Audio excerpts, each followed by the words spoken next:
برحب بيكم وهكلمكم النهارده عن اخر اخبار الفن وافلام عيد الاضحى اللي نازله في 2023.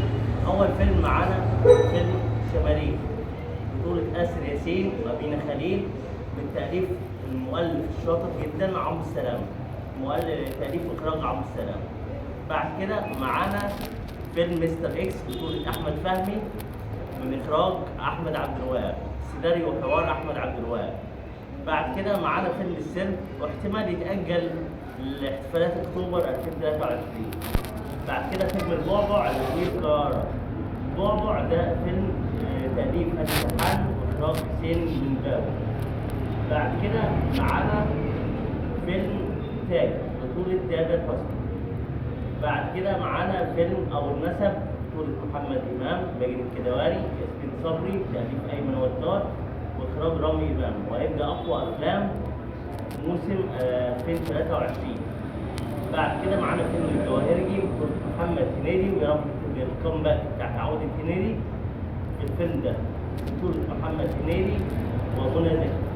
ده تاني تعاون ليهم بعد صعيدي في الجامعة الأمريكية كان سنة 98. بعد كده فيلم بيت الروبي بطولة كريم عبد العزيز، كريم محمود عبد العزيز، ومعاهم فنانة نور. وفي السيناريو حوار محمد الدباح، والفيلم من إخراج المخرج المتميز بيتر ميمي. بعد كده معانا فيلم عزيرو، ده آخر أفلام عيد الأضحى. معانا فيلم عزيرو ده بطولة نادي كريم ومحمد رمضان.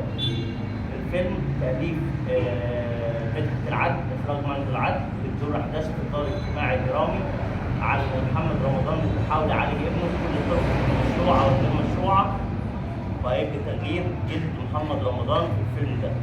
آخر أخبار المسلسلات، مسلسل الحشاشين ده اللي هينزل في رمضان 2024 بطولة كريم عبد العزيز وإخراج بيتر ميمي، وبيتكلم عن حسن الصباح رئيس مؤسس طائفة الحشاشين.